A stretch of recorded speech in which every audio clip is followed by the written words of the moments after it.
Hello everyone, my name is Anil and in this video we are going to discuss a topic from class 12th maths that is determinants. तो determinants को पढ़ने से पहले आपको matrix पढ़ना बहुत ज़रूरी है। अगर आपने अभी तक मैट्रिक्स नहीं पढ़ा है तो आप डिस्क्रिप्शन में दिए लिंक पे जाकर मैट्रिक्स के वीडियोस देख सकते हैं। तो सबसे पहले हमें ये समझना ज़रूरी है कि डिटर्मिनेंट्स क्या होते हैं।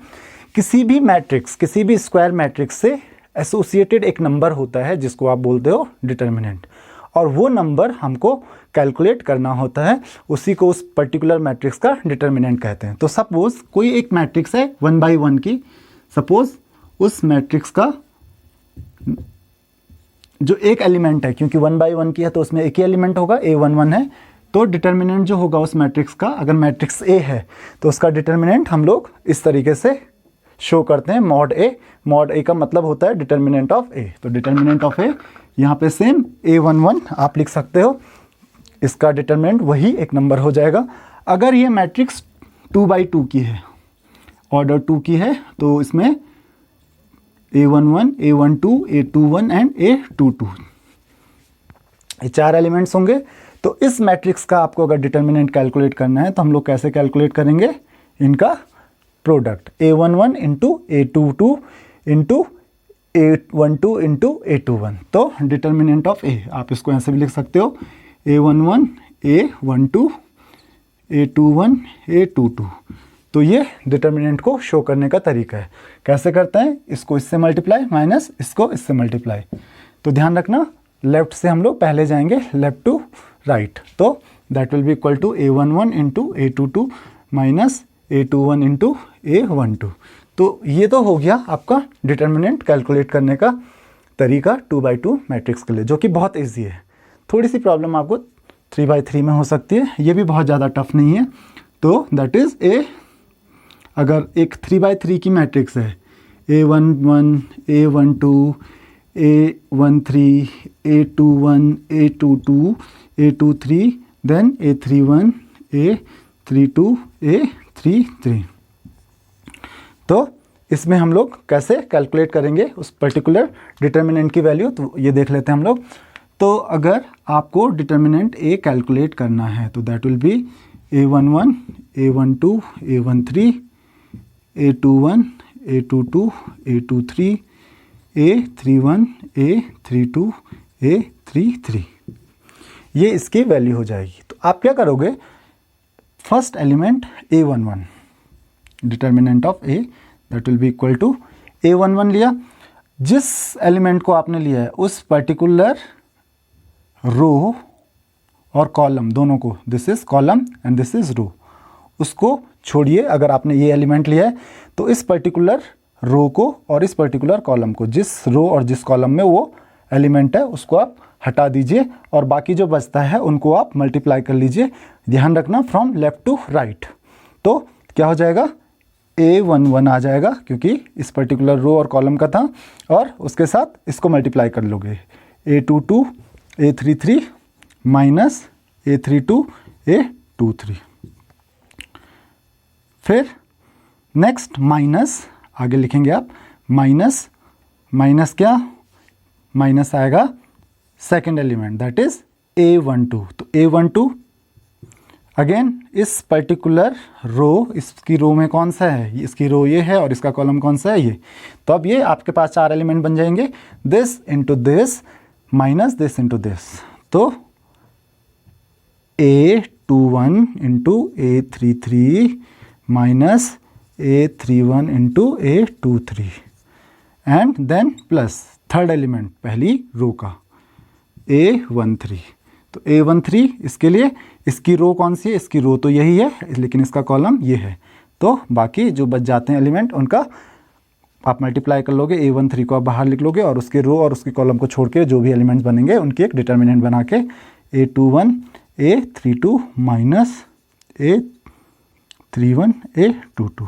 तो ये वैल्यू हो गई डिटर्मिनेंट ऑफ A की। आप चाहो तो आप कॉलम से भी कर सकते हो, जरूरी नहीं कि आपको रो ही करना है, पर ध्यान रखना फर्स्ट एलिमेंट के लिए प्लस A11 है, फिर सेकंड के लिए माइनस और थर्ड के लिए प्लस यहाँ पे रहेगा। अगर यहीं पे अगर आपको इसकी वैल्यू, आप डिटर्मिनेंट की वैल्यू अगर आप रो की जगह कॉलम की हेल्प से करना चाहो तो आप ऐसे लिख सकते हो A11 into A22 A33 minus A32 A23 minus यहाँ पे कॉलम इस एलिमेंट को ले सकते हो, क्योंकि मैं इस समय इस कॉलम को ले रहा हूँ तो इसकी रो ये है और इसका कॉलम ये है। तो ध्यान रखना क्या बच जाएगा इसके अलावा, इसकी रो और इसकी कॉलम को छोड़ के क्या बच जाएगा, तो A21 इंटू क्या बचेगा A12 A33 minus A32 A13 और इन दी एंड प्लस प्लस कौन सा थर्ड एलिमेंट वो है A31। तो अब आएगा इसका कॉलम और इसकी रो, तो इसकी रो ये है कॉलम ये है, तो A31 into A12 into A23 minus A22 into A13। तो आप इस तरीके से भी आप जो डिटर्मिनेंट की वैल्यू है वो कैलकुलेट कर सकते हो। आप चेक करके देख सकते हैं अगर आप चाहो तो कि जो ये वैल्यू है डिटर्मिनेंट की और ये वैल्यू है, दोनों वैल्यूज़ एक्चुअल में सेम है। तो ज़रूरी नहीं है कि आप किसी एक पर्टिकुलर रो, फर्स्ट रो या फर्स्ट कॉलम को ही लेना है, आप सेकंड रो और सेकंड कॉलम को भी ले सकते हैं। सेकंड रो को ले सकते हैं, थर्ड रो को ले सकते हैं, सेकंड कॉलम को ले सकते हैं, थर्ड कॉलम को ले सकते हैं, लेकिन आपको कैलकुलेशन सेम करनी है।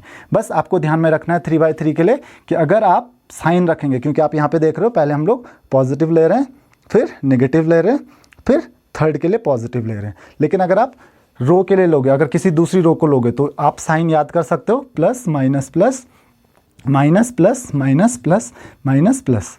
बस अगर आप इसको लेते हो, यहाँ से शुरू करते हो, A21 से शुरू करते हो तो उसके साथ माइनस आएगा, फिर दिस इंटू दिस, क्योंकि इसकी रो और इसका कॉलम खत्म हो जाएगा, this into this minus this into this. फिर अगर इसको लोगे तो इसको पॉजिटिव लेना है, this into this minus this into this, और फिर इसको लोगे तो इसको फिर से निगेटिव लेना है, इसकी रो और इसका कॉलम ये है, this into this minus this into this. तो आपको होपफुली ये समझ में आ गया होगा। और आप अगर वैल्यूज़ चेक करना चाहो तो आप वैल्यूज़ चेक कर सकते हो, हर केस में जो वैल्यूज़ हैं डिटर्मिनेंट्स की वो सेम ही आएंगी। तो होप कि आपको 1/1 2/2 और 3/3 मैट्रिसेस का डिटर्मिनेंट कैलकुलेट करना आ गया होगा। तो ज़रा एक एग्जांपल देख लेते हैं हम लोग 1/1 2/2 और 3/3 का, जिसमें आपको डिटर्मिनेंट कैलकुलेट करना है। तो यहाँ पे आप देख सकते हैं कि A एक मैट्रिक्स है, वो 1/1 की है, तो आपको यहाँ पे पता है, आप इजीली यहाँ पे डिटर्मिनेंट कैलकुलेट कर सकते हो। डिटर्मिनेंट A = 5, क्योंकि सेम एलिमेंट हो जाएगा उसका डिटर्मिनेंट। यहाँ पे ध्यान रखना, मॉड का मतलब मॉड्यूलस नहीं है, मॉड का मतलब डिटर्मिनेंट है। उसी तरीके से यहाँ पे इसका आपको डिटर्मिनेंट, ये डिटर्मिनेंट ही है, इसको आपको कैलकुलेट करना है। तो आपको 2/2 में पता है, इन दोनों को आपस में मल्टीप्लाई कर देंगे तो 2 × 5 दैट इज 2 × 5 माइनस 1 × 3, तो दैट इज 10 - 3 कितना हो गया 7। अगर आपको इसका डिटर्मिनेंट कैलकुलेट करना है तो आपको मैंने बताया है, फर्स्ट रो फर्स्ट कॉलम इसको छोड़ दो और इन दोनों को आपस में मल्टीप्लाई कर लो, तो 1 × 2 × 2 माइनस 1 × 1।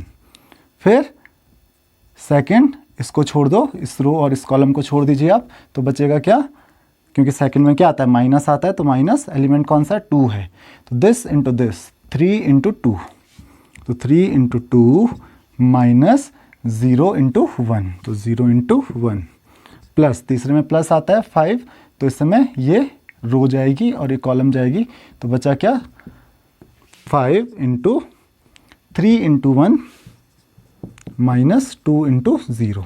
तो आपको समझ में आ गया होगा ये, that is equal to 1 × 2 × 2 4 minus 1 that is 3 minus 3 × 2 that is 6 minus 0 minus 3 × 2 6 × 2 minus 12 plus 5 × 3 × 1 that is 3 × 5 that is 15, तो 15 + 3 18 दैट इज इक्वल टू 6। तो इसके डिटर्मिनेंट की जो वैल्यू आई वो आ गई 6। तो आप यहाँ पे देख सकते हो कि आप इतने इजीली किसी भी मैट्रिक्स का डिटर्मिनेंट कैलकुलेट कर सकते हो। डिटर्मिनेंट की वैल्यू पॉजिटिव नेगेटिव 0 कुछ भी हो सकती है, फ्रैक्शन में भी हो सकती है। तो होप कि आपको डिटर्मिनेंट कैलकुलेट करना आ गया होगा। आप चाहो तो इस कॉलम की हेल्प से भी कर सकते हो, इस कॉलम की हेल्प से कर सकते हो, इस रो की हेल्प से कर सकते हो, इस रो की हेल्प से कर सकते हो, किसी भी रो या किसी भी कॉलम की हेल्प से आप डिटर्मिनेंट की वैल्यू कैलकुलेट कर सकते हो। हर तरीके से जो वैल्यू आएगी वो सेम आएगी।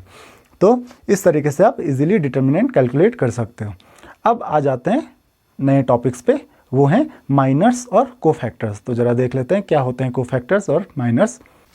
तो माइनर्स को हम लोग डिनोट करते हैं m से, और माइनर होता है हर एलिमेंट के लिए, मतलब किसी भी एलिमेंट के माइनर को कैलकुलेट करने का आपको एक तरीका पता होना चाहिए, और वो तरीका जो है वो बहुत इजी तरीका है। उसमें हम क्या करते हैं, जैसे A11 के लिए जो माइनर हम लोग कैलकुलेट करेंगे उसको हम लोग डिनोट करेंगे M11 से। A11 के लिए जो माइनर है, हर एलिमेंट के लिए एक माइनर होगा, एंड A11 के लिए जो माइनर होगा वो हम लोग कैलकुलेट करेंगे और उसको डिनोट करेंगे हम लोग M11 से। तो 2/2 के लिए माइनर्स कैलकुलेट करना बहुत इजी है, तो क्या करेंगे A11, क्योंकि ये एलिमेंट जो है वो फर्स्ट रो और फर्स्ट कॉलम का है, तो आप फर्स्ट रो और फर्स्ट कॉलम को हाइड कर दीजिए। तो आपको क्या दिख रहा है यहाँ पे, केवल A22 दिख रहा है, तो that will be equal to A22। जितना बचेगा आपको वही आपके लिए माइनर हो जाएगा। उसी तरीके से M12 कैलकुलेट करना है, तो ये फर्स्ट रो और सेकंड कॉलम का एलिमेंट है, तो फर्स्ट रो और सेकंड कॉलम को आप हाइड कीजिए। क्या दिख रहा है आपको, दैट इज A21। नाउ उसी तरीके से M21 कैलकुलेट करना है, तो ये सेकंड रो और फर्स्ट कॉलम का एलिमेंट है, तो बचेगा क्या, दैट इज A12। और उसी तरीके से M22 को कैलकुलेट करना है, तो सेकंड रो और सेकंड कॉलम को आप हाइड कीजिए, दैट इज A11। तो आई थिंक माइनर्स निकालना आपके लिए बहुत इजी हो जाएगा। The second thing is cofactors. तो कोफैक्टर्स समझने से पहले हम लोग एक 3/3 के लिए माइनर्स कैलकुलेट कर लेते हैं, वो थोड़ा सा आपके लिए प्रॉब्लम क्रिएट कर सकते हैं। तो A11, A12, A13, A21, A22, A23, then A31, A32 and A33। ये आपके पास एक डिटर्मिनेंट है, तो सबके लिए हम लोगों को माइनर्स को कैलकुलेट करना है। तो हम क्या करेंगे, अगेन सेम। तो अगर M11 हमको कैलकुलेट करना है, तो यहाँ पे आपको दिख रहा है फर्स्ट रो और फर्स्ट कॉलम पूरी आपको हाइड करनी पड़ेगी। तो क्या मिल रहा है हम लोगों को, ये मिल रहा है। तो जितना आपको मिलेगा उसका आपको डिटर्मिनेंट कैलकुलेट करना है। अगर इतना बच रहा है तो क्या बच रहा है, that is equal to determinant of A22, A23 into A32, A33। तो आप इसको ऐसे लिख सकते हैं, that is equal to A22 A33 minus A32 A23। ये हो गया M11। उसी तरीके से M12 आपको अगर कैलकुलेट करना है 12 के लिए, तो क्या करना है, इस पर्टिकुलर रो और इस पर्टिकुलर कॉलम को हाइड कीजिए। बच क्या रहा है, उसकी एक डिटर्मिनेंट बनानी है, that is A21 A23 A31 A33। ये ज़रूरी नहीं है कि आपको बनानी है, बस ये मैं आपको समझा रहा हूँ, आप चाहो तो डायरेक्ट ये वैल्यू लिख सकते हो। तो दैट इज़ इक्वल टू कितना आ रहा है, A21 A33 minus A31 A23। उसी तरीके से आपको और भी वैल्यूज़ कैलकुलेट करनी है, जैसे M13। तो M13 की वैल्यू क्या हो जाएगी, M13 की वैल्यू हो जाएगी, M13 की वैल्यू क्या हो जाएगी, तो 13 ये रहा first row and third column, तो ये हो जाएगा A21 A22 A31 A32। तो this value is equal to कितना हो गया, A21 A32 minus A31 A22। जल्दी से आप बाकी के भी कैलकुलेट कर सकते हैं। M21 की वैल्यू, तो M21 की वैल्यू आप कैसे कैलकुलेट कर सकते हो, M21 की जो वैल्यू होगी that will be equal to M21। तो first second row first column that will be equal to M, जो आपके पास सेकंड रो और फर्स्ट कॉलम, सेकंड रो ये हो गई, फर्स्ट कॉलम उसको हाइड कीजिए, तो क्या बच रहा है आपके पास, A12 उसके साथ A13 A32 और A33। तो कैसे कैलकुलेट करेंगे, A12 A33 minus A32 A13। M22 कैसे कैलकुलेट करेंगे, तो आपको सेकंड रो और सेकंड कॉलम को हाइड करना है, और क्या बच रहा है, A11 A13 A31 A33। तो that will be equal to A11 A33 minus A31 A13। तो ये कुछ माइनस आप कैलकुलेट कर चुके हो। एक आध और देख लेते हैं, M23 की वैल्यू। तो M23 की वैल्यू क्या हो जाएगी, आपको ये कॉलम और ये रो हाइड करनी है। तो बचेगा क्या, A11 A12 A31 A32। आप आराम से कर सकते हैं इसको। तो इसकी जो वैल्यू आएगी that will be equal to A11 A32 minus A31 A12। उसी तरीके से और भी माइनर्स हैं, A31 M31। तो M31 के लिए क्या, ये कॉलम और ये रो हाइड कीजिए तो बच क्या रहे हैं ये, that is A12 A13 A22 A23। तो that will be equal to A12 A23 minus A22 A13। Similarly M32 की जो वैल्यू होगी, M32 की वैल्यू क्या हो जाएगी, आपको ये पूरा कॉलम और ये पूरी रो को हटाना है। तो बचेगा क्या आपके पास, ये और ये चार element, A11 A13 A21 A23। तो that will be equal to A11 A23 minus A21 A13। और लास्ट हो गया आपके पास M33 माइनर। इसका क्या हो जाएगा, आपको ये कॉलम और ये रो हाइड करनी है। तो क्या बच रहा है, A11 A12 A21 और A22।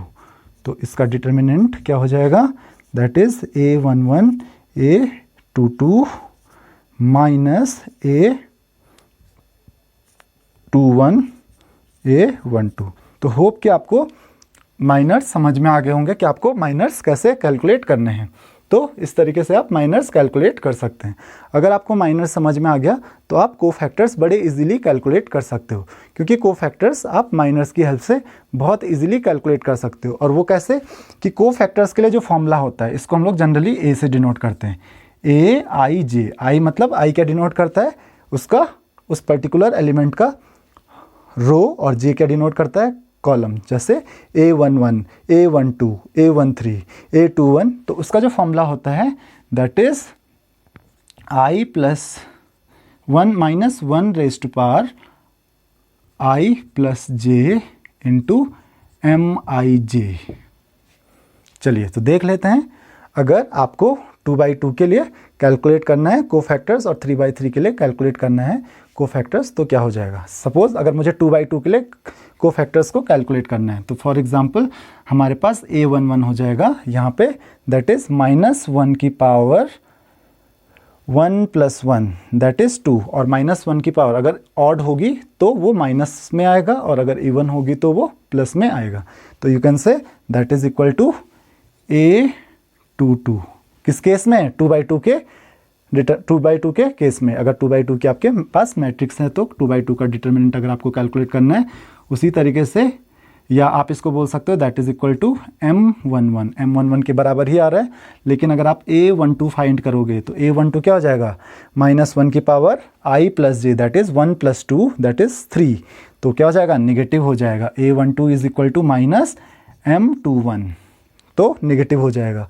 और M21 कितना है, दैट इज माइनस A21। उसी तरीके से A21 इक्वल टू क्या हो जाएगा, तो दैट इज -1 की power I plus J that is 2 plus 1 3, और 3 आ रही है पावर तो फिर से निगेटिव हो जाएगा, that is -M12 that is equal to -A12। और सिमिलरली आपको A22 फाइंड करना है, तो that is equal to -1 raised power I plus J that is 2 plus 2 4 positive that is M22 that is equal to A11। तो इसी तरीके से आप कैलकुलेट कर सकते हो। अगर आप चाहो तो 3/3 के लिए भी इजीली कैलकुलेट कर सकते हो। फॉर एग्जांपल आपको A11 कैलकुलेट करना है, तो यहाँ पे A11 की वैल्यू सेम रहेगी 10।